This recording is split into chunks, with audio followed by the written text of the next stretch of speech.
പ്രകൃതിയുടെ രൗദ്രഭാവം ഉരുൾപൊട്ടലിന്റെ രൂപത്തിൽ നാടിനെ വിഴുങ്ങിയിട്ട് 2 വർഷങ്ങൾ പൂർത്തിയാകുന്നു.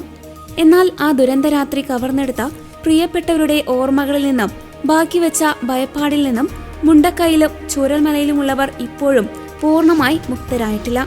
2 ആണ്ടുകൾക്കിപ്പുറവും ദുരന്തബാധിതർ തങ്ങളുടെ ജീവിതം വീണ്ടെടുക്കാനുള്ള പോരാട്ടത്തിലാണ്. ഒരു നാടു മുഴുവൻ ഉറങ്ങിപ്പോയ നേരത്തായിരുന്നു ആ ദുരന്തം വിതച്ചുകൊണ്ട് മലവെള്ളപ്പാച്ചിൽ കുതിച്ചെത്തിയത്. പ്രിയപ്പെട്ടവരുടെയും വീടിന്റെയും സമ്പാദ്യങ്ങളുടെയും അടയാളങ്ങൾ നിമിഷങ്ങൾക്കുള്ളിൽ ചെളിയിലും പാറക്കല്ലുകൾക്കിടയിലും പുതഞ്ഞുപോയി. ഔദ്യോഗിക കണക്കുകൾ പ്രകാരം 298 പേരാണ് ദുരന്തത്തിൽ മരിച്ചത്.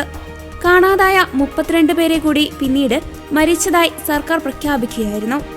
ദുരന്തം നടന്ന് 2 ആണ്ട് പിന്നിടുമ്പോഴും പുഞ്ചിരിമട്ടവും മുണ്ടക്കയും പഴയ ഗ്രാമങ്ങളുടെ അടയാളങ്ങളെല്ലാം മാഞ്ഞ് തകർന്ന കെട്ടിടങ്ങളും ആളൊഴിഞ്ഞ വീടുകളുമായി നിശ്ചലമായി തുടരുകയാണ്. ജീവനോടെ രക്ഷപ്പെട്ടവരുടെ ഉള്ളിൽ ആ രാത്രി നൽകിയ മുറിവുകൾ ഇപ്പോഴും പച്ചയായി നിലനിൽക്കുന്നു. ഓരോ മഴ പെയ്യുമ്പോഴും പുഴ ഇരമ്പുമ്പോഴും അവരുടെ നെഞ്ചിൽ ഭയത്തിന്റെ വിറയിൽ പടരും.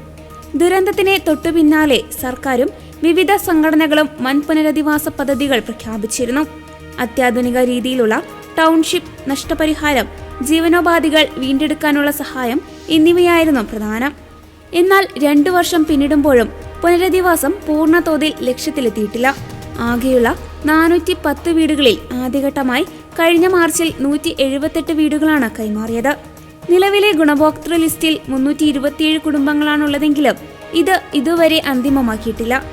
ലിസ്റ്റിലുള്ള 149 കുടുംബങ്ങൾക്ക് ഇനി വീടുകൾ എന്ന് ലഭിക്കുമെന്നതിൽ വ്യക്തതയില്ല.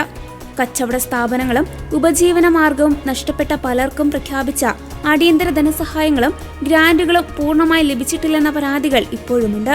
പുന്നപ്പുഴയുടെ തീരങ്ങളും ഒലിച്ചുപോയ കൃഷിഭൂമികളും പുനരുദ്ധരിക്കാനുള്ള പദ്ധതികൾ ഇപ്പോഴും കടലാസിലൊതുങ്ങി നിൽക്കുന്നു. പ്രതീക്ഷ കൈവിടാതെ കിട്ടിയ ചെറിയ സഹായങ്ങളിലും സ്വന്തം അധ്വാനത്തിലും ജീവിതം മുന്നോട്ട് കൊണ്ടുപോകാൻ ശ്രമിക്കുകയാണ് ഇവിടുത്തെ സാധാരണക്കാർ.